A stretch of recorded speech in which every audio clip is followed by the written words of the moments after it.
Welcome to Season 2 of Primetime Muscle. Tim Wilkins, as always, joined by Super Judge Terrick Guindy. Great to see you, Tim. Great to see you, Chris. Let's get this going. Chris Cormier, the real deal. Guys, we are so excited to be here, and we want to start by saying thank you to all the great people, fans, friends, followers, all the people that stopped by, took a picture, shook a hand, said hello. Chris and I were there for quite a while. You were judging and prejudge both of those days, working your bottom off, and what an amazing weekend that was. Yes, Tim, it was a great time. I wish I had a little bit more time to go to the Primetime Muscle booth. I had an obligation to judge the show, and it's a huge privilege. It's an honor, and we had a lot of surprises, which we're going to talk about it. It was quite challenging because some of these guys, they brought the best of the best in some of these categories, but I think we've had great champions, and we're going to talk throughout the entire year about why these guys won. Well, and that's a big thing, Chris, because I was talking to guys at the gym come up to me and go, okay, what did you think of this and the placings and this? And I'm sure you deal with this in the airport because you're Chris Cormier. People could. I will say this: we're out somewhere and people will come up to me constantly. Is that Chris Cormier? They have to know.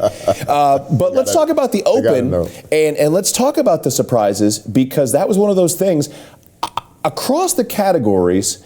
I don't think as many people lost as there were as many people that got beat, because people just brought progressively better this year and really stood out. Yes, and the elephant in the room is the champion lost. Big Ramy lost the competition. No one saw that coming. So that was something we were still trying to understand even during the prejudging. Like, wait a minute, maybe he won and they're gonna figure out who's second, third, and fourth. But then, just on the outside looking in the whole time. So you were at that table with those guys as you're shifting them around, and in the broadcast booth, we're saying, why is Ramy way out there? Why is he? Have they already figured out first, and they're trying to figure out second through sixth? Or did they just go, okay, we'll figure him out later. He's somewhere in there, but he's not in the top. And we were trying to figure out who was battling for those top 3 or 4 spots. Well, the reason he was way out there is because he deserved to be way out there. And a lot of people think, well, what about the comparisons and this and that? Well, you got to take in consideration that they come in individually, right? The first time the judges see the competitors, we see them individually. And that's how we make our assessment who's going to be on that first call out, second call out, and third call out. We don't need to see Hadi Choopan being compared with the guy that placed 16th place to realize that Hadi is a superior bodybuilder. And as Ramy came in for his individual, we clearly realized that there were competitors that had a better performance than him. Hence, he's going to be on one of the sides, and we're going to put the competitors that performed better than him on the individuals, such as Derek Lunsford, Hadi Choopan, such as Nick Walker, in the center. And obviously, we're still comparing the guys from the side. We can bring them in, but Big Ramy never displayed a physique that, granted him to go in the center. So the decision is made right off the individuals when they come in. And in the individuals, everybody who was there at the Zappos or was watching through the pay-per-view clearly noticed that from the beginning, he didn't open his back double biceps. So Terrick and I were actually talking about this last night over some lovely tacos that you missed because your flight was late. But that was one of those things. It looked like when Ramy went up for his back double bi, he didn't flare the lats. Was there an impingement? What was it? Let's forget about conditioning. Let's talk about why he didn't flare that up, in your opinion. In my personal opinion, I posed with him before, and I know he knows how to do it. That means I think he was doing it on purpose, because I think in his mind he thought he was going to bring more of a 3D look out of his physique if he did that. But being Big Ramy, you need to be the biggest guy in that pose. So I think he was doing himself a disservice by trying to overthink the pose in a sense. Well, end of the day, we had an amazing top three. We had some switches. We had Nick Walker, who, by all accounts, now says he thinks he should have been the runner-up. We had Derek Lunsford, who shocked everybody, who lived up to the special invite, who lived up to the hype that came with that first guest posing at the Pittsburgh Pro. It was the New York Pro. When he took off his shirt for the first time at 240, 245, and everybody went, this kid's open, get him in there. But then at the end of the day, the lion that was there, that was in waiting, that was ready to pounce for the last 4 years, was an unbelievably well-conditioned Hadi Choopan. Well, yeah, and I think Chris is right. The elephant in the room is Big Ramy. We're going to elaborate that later on in different episodes, but we got to focus on how good this guy was, Tim. And a lot of times judges give feedback, and the feedback to Hadi was, hey, you have all the conditioning in the world, you pose great. Remember, all the topic was his shoulder last time, and this time nobody was mentioning his shoulder. There was no imbalance. But the main thing, if you look at it, was the fact that he was bigger. He was a bigger bodybuilder, and you could see that on a lot of poses, and we're going to cover that with you. You know what? As a matter of fact, let's go to the board, Johnny. Let's go back here. I'm going to put you and Chris at center stage here, and we're going to pull up the posing video from Hadi, and you guys kind of pick this apart, where he made his improvements, where he stood out. Well, it didn't take me a long time to realize that he was a bigger bodybuilder than before. And I think most of the growth has been on the chest and the back, his thickness on top. So you look at, he always had these legs. Maybe the legs were a little bit bigger, but I think the biggest improvement was on the girth of his chest and back. And you could see this from the front. And Tim, if you can see that he's bigger on that section from the front, that means when he hits his side poses, he's going to bring a density that we have not seen in a long time, and he's going to be different. Okay. And you can see on the side chest here, that was the pose that I said to myself, this guy could very well be battling right now. Okay, right there is one of those classic, go ahead, Chris, one of those classic Hadi Choopan poses with that side of the quad and ham, but the obliques. That whole fan of the obliques, the striations and that pec on the far side really shows that Hadi classic conditioning. Thanks for taking my turn, Tim. Go ahead, Chris. I was going to say the same thing. Hey, I was just going to say that showed a lot to me that he was drier and he was more developed and more maturity in his physique. And I think that was something that, you know, right there, that the other bodybuilders didn't have going on in that particular look. I mean, he has it like, I know it's probably genetically there, but I just think that really showed a lot on his side for, you know, for ultimately getting the title. Well, in the sense of muscle maturity, what is he, 13, 14 years older than Derek Lunsford and maybe 12 years older than Nick Walker? Right. Mid to late 30s, right? Yeah, so, you know, to have that combination of maturity, and that many repetitions that he put into the gym that the other guys didn't even have a chance to even get to yet. Yeah. I think that's going to make a big difference. So if we could stop right here, guys, we talked about these shoulders. There's two great spots we could look at, either one. We talked about the shoulders in the last couple episodes of last year, and did he have anything going on with an injury or injections? There was all kinds of controversy, and they looked great. They looked symmetrical. They looked. There was no imbalance on his physique. The shoulders, which were an imbalance in 2021, were not a factor in 2022. And you could very well say that his legs would overpower his physique, and by getting bigger on top, he was able to balance his physique. So now Hadi Choopan has more size, more symmetry, his conditioning is great. I'm going to go as far as to say, Tim, that his conditioning in 2021 was possibly just a little bit better than 2022, but credit to him, he was still able to win the event. Now, Chris, here's the thing. You talk about this all the time, on air, off air. So he put on the size, shoulders, lats, chest, upper chest, but he didn't sacrifice any width in his waist. Yes, I thought, part of that is from his conditioning. He was more conditioned, especially through the chest area. I thought more so than any other competitor on the stage, and I think that did a lot for him for his title. But that's correct. I think the balance that he put from the repetitions, the days of, in the gym getting ready for the show, totally concentrating on the different areas to really bring out that balance, his attack. And you talk a lot about old school versus this generation, and sometimes there's a missing separation, lines, the whole thing. I'm looking there, and I'm not seeing a whole lot missing. I'm seeing that lower head of with the medialis there that's got some nice feathers in it, upper quads. I mean, you're seeing all 4 heads of the quad without any problem, and he hasn't even really hit it yet. Yeah, and he's had some more defined separation even closer towards his trunk area, in the sartorius muscle and everything like that.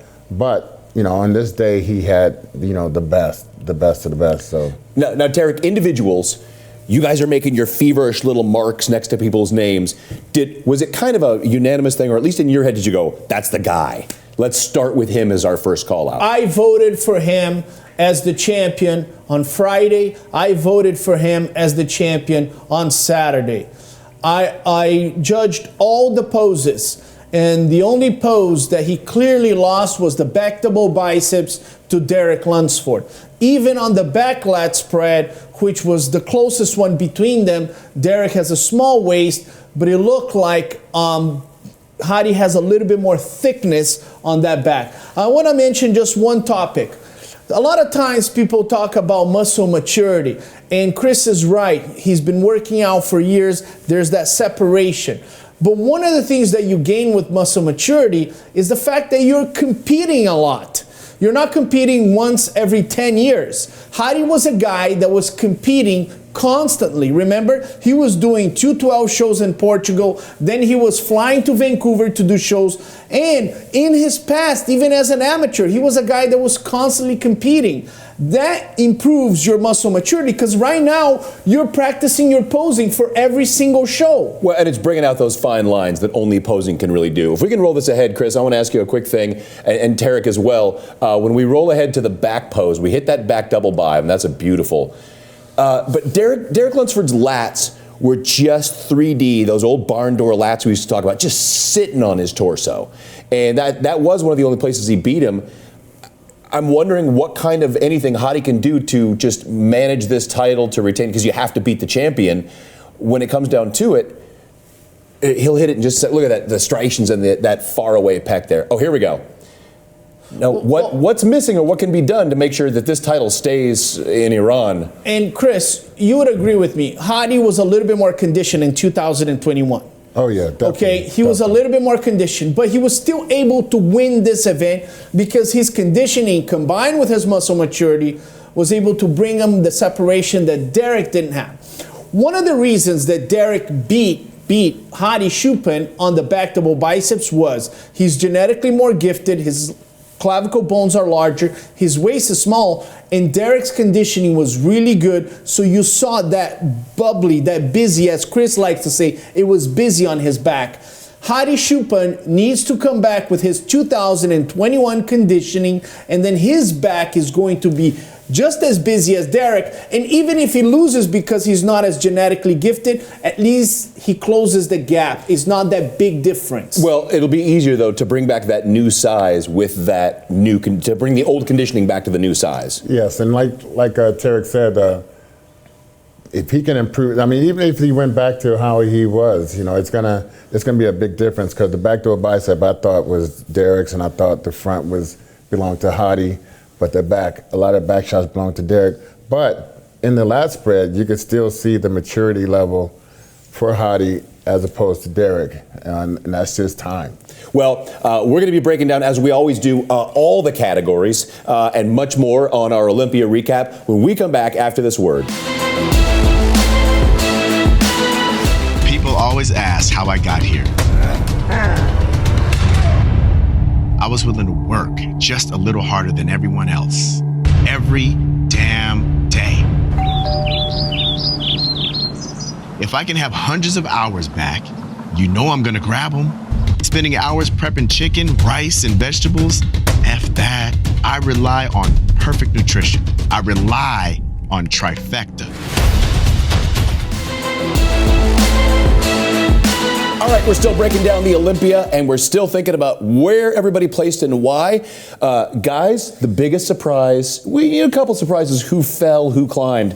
But the biggest fall, you've never, maybe once in our history of the sport, have we had a Mr. Olympia fall into that 5th place. What happened to Big Ramy? Tim, I think everyone was hyped up on Ramy because getting ready for the competition, everyone saw him. He was in shape, far out from the show, and it was just a race who was going to be second through 6th. But you gotta wonder, did nerves come into play?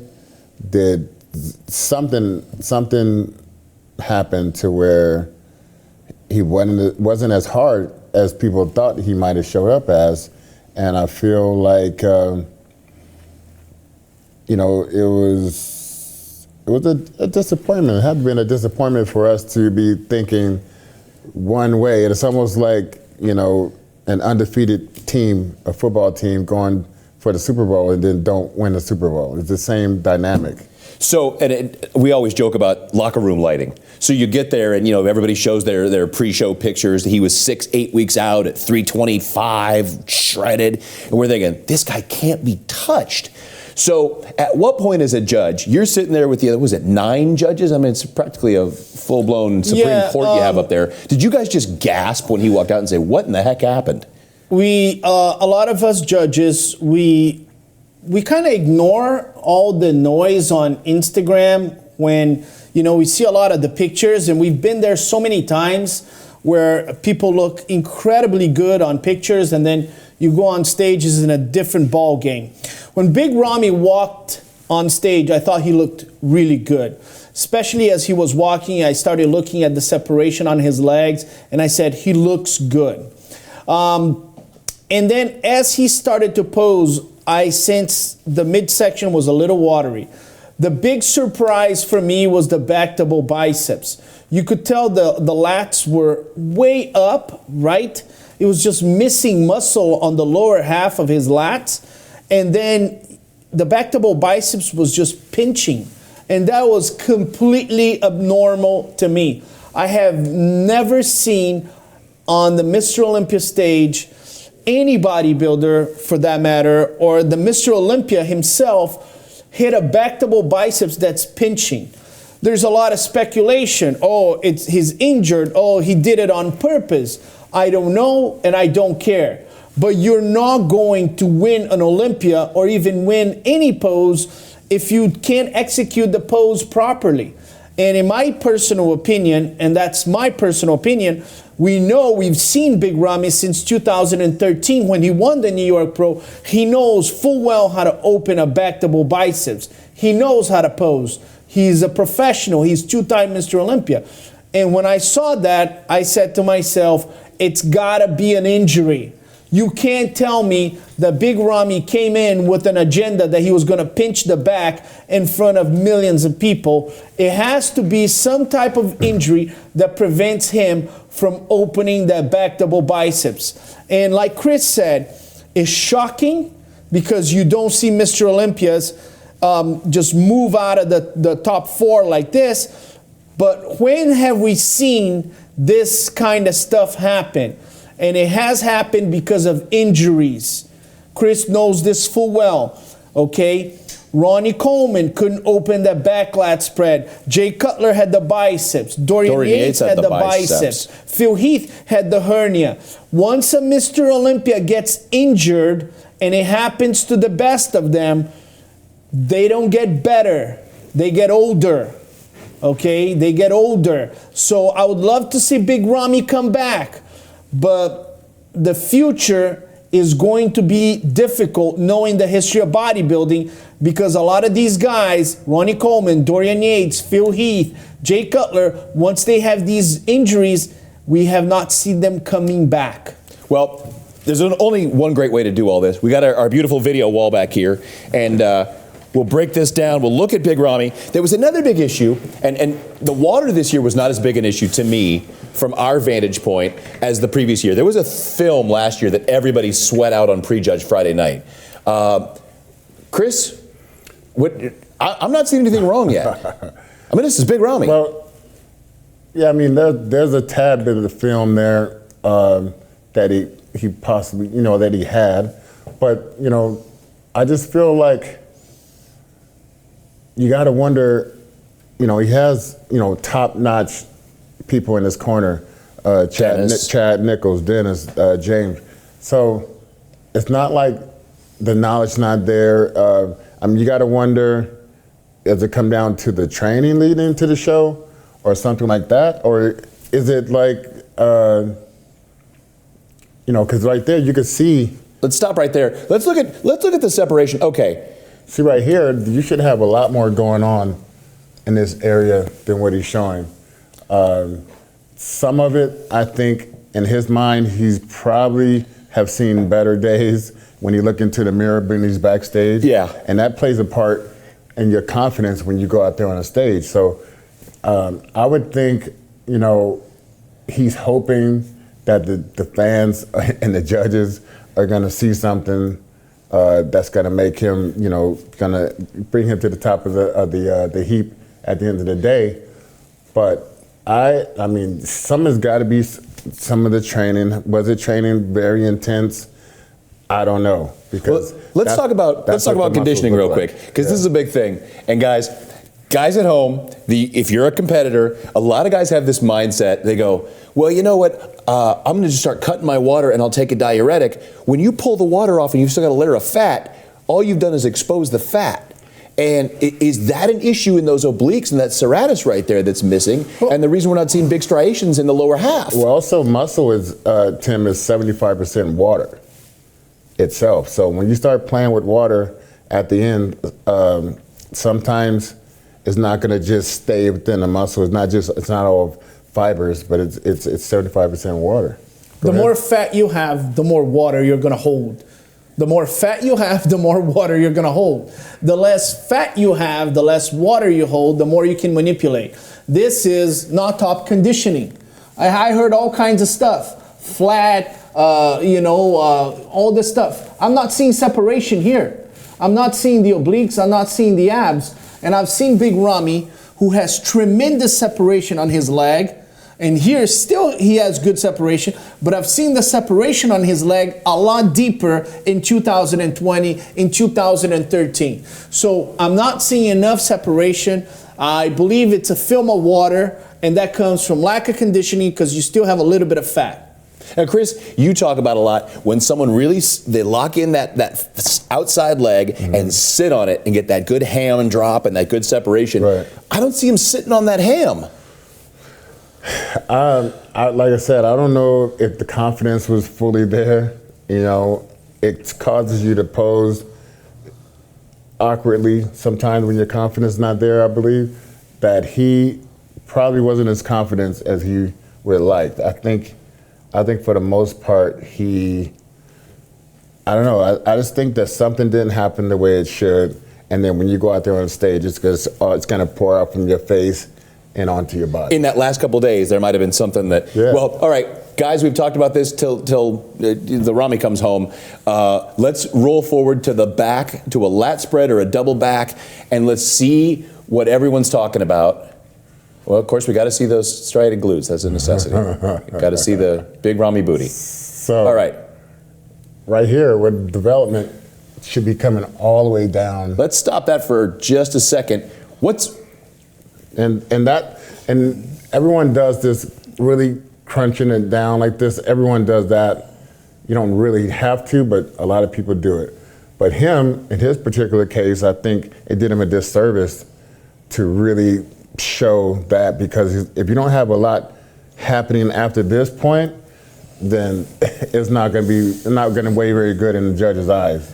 Okay, let's take a look at this section here. This is a little bit blurry. Big Ramy is a phenomenal bodybuilder when his conditioning is up to par. You can see the separation in his glutes. He's had more separation than this. Aaron, if we can just press play a little bit until he opens the back. Stop right there.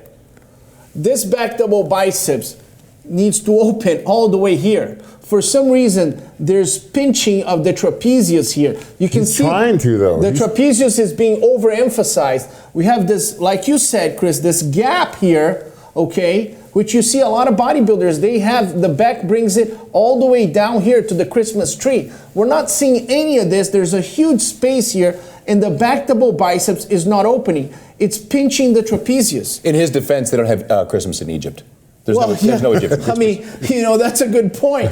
But this here in Big Ramy is a 2-time Mr. Olympia. The guy was the best bodybuilder in the world. He's a phenomenal bodybuilder. He's a mass monster. He's genetically gifted. This here has to be an injury. You can't convince me, America, the world, you can't convince me that a 2-time Mr. Olympia is not opening his back double biceps for any other reason than injury. He's got to be injured.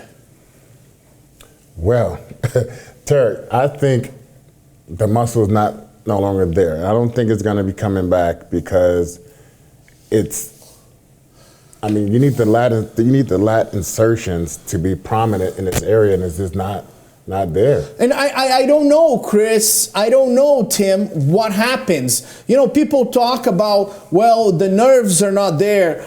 Whatever happened, Chris knows more than I do about this stuff. I judge the shows. My job is to analyze a physique. I don't know why this has happened, but this is an injury because this bodybuilder, and I've seen him for the last 10 years, I've judged him, he's opened that back double biceps. Well, I don't know if it was Generation Iron or who was talking about it in one of the podcasts. Maybe you know, they were talking about injury and that the discs may be pinched and that's causing a nerve damage that's not letting the muscles get activated. Whatever it was, you know. Yeah, I mean, Tim, it's a lot of it comes from people, pinning the back, putting different substances in the back, looking for some type of edge in size and development that's not done in the weight room. So a lot of that can make that muscle dissipate and it just won't be there. Well, that's a great point. So we're talking about this. This was an epidemic at the Olympia this year. That mid to low back is not being developed like it used to. Right, because people are looking for shortcuts, and I know they're looking for shortcuts. I've been on the stage with most people that you can start to see the injuries, and like we said before, guys, once you start getting, it's a slippery slope. Once you start getting this type of mindset behind bodybuilding, it's not going to help you in the long run because you're going to shorten your career by doing so. If you want to shorten your career, go ahead, because I've seen a lot of people come from start to have the damage. It gets worse and worse and worse at the shows they do. And you got a mirror of maybe 2 years left to compete because you're just not going to have anything else to show. Well, speaking of the length of people's careers, we don't know what's in store for Big Ramy. We know he's a fighter or he wouldn't have been a 2-time Mr. Olympia. That all remains to be seen next year on the Olympia stage. And we're going to talk more about this last year's Olympia when we come back on Primetime Muscle. You diet down, train hard, and supplement smart for months. When the time comes to step on stage, don't leave your tan to chance. Go with the pros. Pro Tan. #1 worldwide since 1987 and the official sponsor of the Olympia for the last 15 years. Don't step on stage without it. Pro Tan. And we're back with our final segment of Primetime Muscle. The way this one's worded, guys, kind of hurts my heart a little. I'm a big fan of Brandon Curry. I'm gonna go on the record. I'm a fan of a lot of these guys, and he's just a genuinely great champion, 2019 Mr. Olympia. But we're asking, is he past his prime? Brandon Curry turned pro in 2008. And 2007, he competed as a heavyweight at the USA, and he placed second. That year, the Sean Grimes won the heavyweight, and the whole world said, this guy will eventually be Mr. Olympia. So that's 2008, Tim. We are in 2000, in 2023. So it's 15 years that this guy has been a pro. He eventually became Mr. Olympia, but his career took longer than people expected. You know, and Brandon shares with everybody the fact that there were some moments where people were rumoring that he could go to the 212, and he felt very offended. And he came back to storm the stage, win the Arnold, and eventually to win the Olympia. I don't see any injuries on Brandon, and that's a very positive. I don't see any injuries on Brandon. He's still formidable. He has the shape and the lines. What I do see is the same issue we've seen for years, which is we do not see the separation that we need for him to perform at the highest level. Terrick, I think that's the biggest I don't know, it's almost like when a person goes to compete, you see these arms, you see the trademark areas that he has on his physique. He's got the ab, the balance of the abs. It's a prototypical physique for a pro bodybuilder. The legs could always be a little bit fuller from the front, but if he had, like Terrick said, if he just had the separation, you're talking a whole nother situation. And I saw some photos of him from his coach, Abdullah, and he was showing me the separation that I was looking to see. I was like, man, he is a lot harder than he's been in a long time. And I was looking for him to push for the title, to be in that top two. And I started to voice my opinion about that. But I still didn't see him going past Ramy. But lo and behold, what happened. So we talked a lot about last year, improvements in certain areas that he needed to make. It was always that mid to low back and that outer quad and that hamstring area. He made those improvements. I mean, hands down, he built those areas up. It's hard to build and stride in that first year. I mean, you talk about muscle maturity, but the big question is, as we get older, we keep saying is he getting older? He's getting past his prime. Can you continue to make these improvements into your 40s? You can, but you're gonna really have to improve your intensity in the gym, which I don't know how his gym workouts have been going, but that's gonna play a strong factor in how the body looks. The deep tissue massage, all these different things, how much posing practice you're putting in. It's been there, but I mean, the bodybuilding is showing up on that day at that time and being perfect at that time.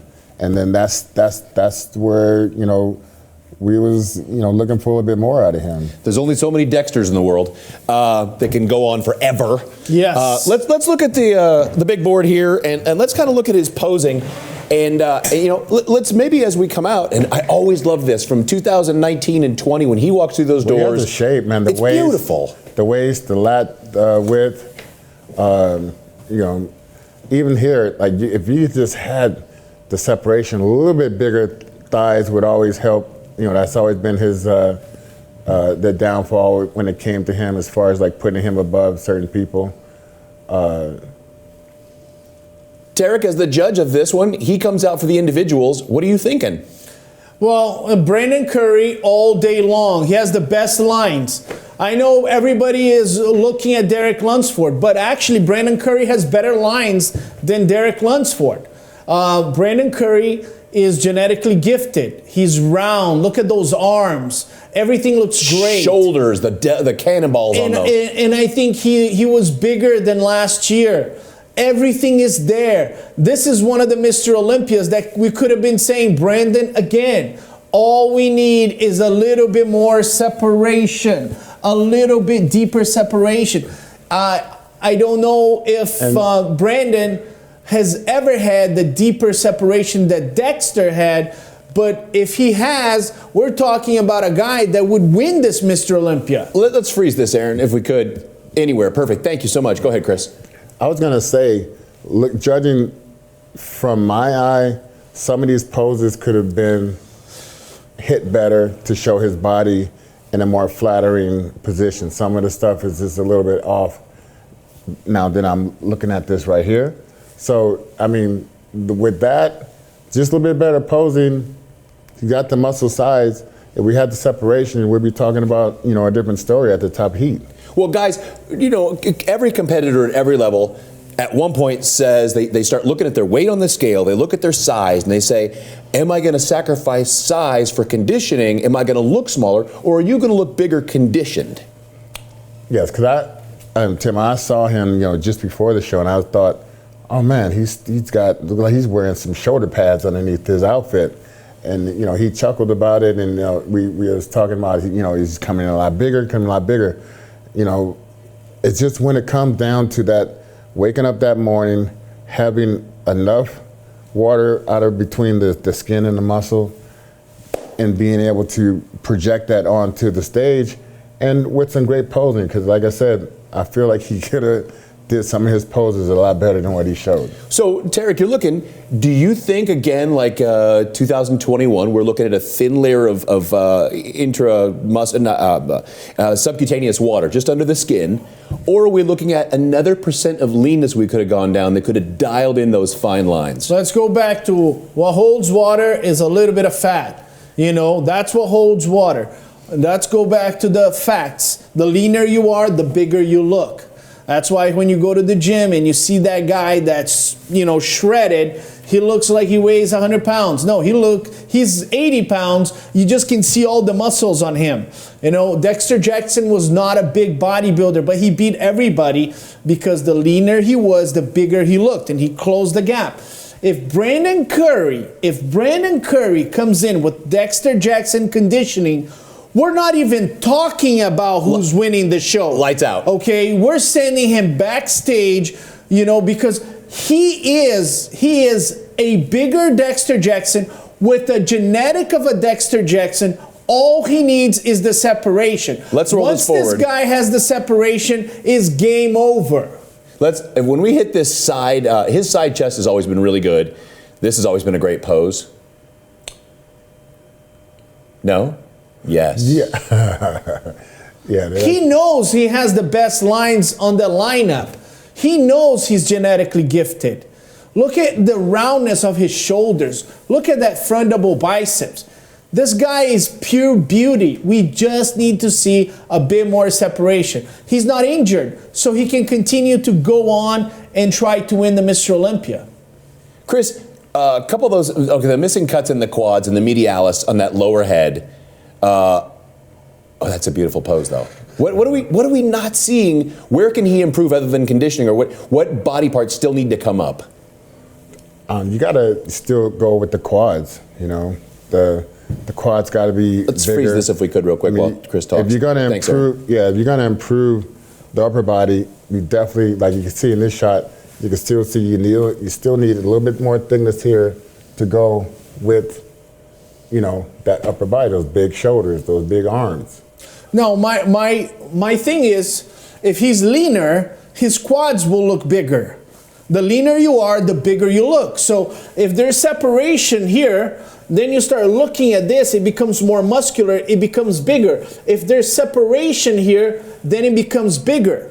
You know, so Brandon is not only missing detail, but he's also compromising on the size, because the leaner you are, the bigger you look. So elbow, go ahead, Chris. I was going to say, I think the time is ticking, because if you don't fix this situation by next year, I don't think it's going to fix. Because you gotta think, you know, once you get to the area of 40 years old, your waist gets a little wider, your quads get a little smaller. I know for a fact. How do you know this, Chris? Actual factuals. All right. So he's what, 42? Because I got yelled at for overstating his age a couple episodes ago. I got DMs got blown up. He's what, 42, 43? I think he's in his 40s, 41, 42. I don't see injuries, but Chris is right. He's got to do something different. He's got to do something different when he comes down in the last 4 weeks to get me. It's not a lack of effort. This is a Mr. Olympia, Mr. USA. This is an unbelievable athlete. But in the end, we need to see more separation. We haven't seen in years, and we need that from Brandon. If he has that, then boy, we're talking about 2-3 time Mr. Olympia. Elbow to elbow, guys. Elbow to elbow. arms, shoulders, rhomboids, traps, everything up to that lower lat insertion is just stunning. Yes, he has a great back double bicep. One of the best, in many years that we had, been watching him compete. He's had one of the best back double biceps. And one of the reasons that everybody's talking about Terrick Lunsford back double biceps is the only reason they're not talking about Brandon Curry's back double biceps, because he has more muscle maturity, he has an amazing back double biceps, is the conditioning. If he's just a little bit leaner, everybody would be talking about his back double biceps. Well, go ahead. And Terrick, I was going to say, I've seen photos of him maybe a week out from the show, and they was there. But Chris, you and I and Tim, we're all Mr. Olympia in our mirrors at home. All of us are. Okay? LA Fitness locker room lighting. I'm ready. I'm taking I won the Mr. Olympia in front of my mirror 17 times. Tim has won 18 times. You won 27 times. But it doesn't matter. What matters is when they hit the stage. I know. And we're not seeing. We need to see that. And if this guy brings that, then he is an actual, factual Mr. Olympia. Well, here's another problem. I'm always first call out until they put me next to somebody else. Exactly. So you looking at that. That's Instagram. That's Instagram. I try to find that perfect LA Fitness locker room lighting. Yeah. You're talking side to side on the lats, though, against Terrick and Nick Walker. There's such a thickness and a width to that lat, that back double bi, lat spread. And those young guys, those two young guys, beat some Mr. Olympia competitors. And I gotta tell you, if you get Brandon Curry with Dexter Jackson conditioning, he would beat Terrick Lunsford and Hadi Choopan from the back double biceps. Most definitely. Well, we don't know what's going to go on, if he's going to just go back over to Dubai, Kuwait, kill it for another 4 months, take another crack for a couple more years.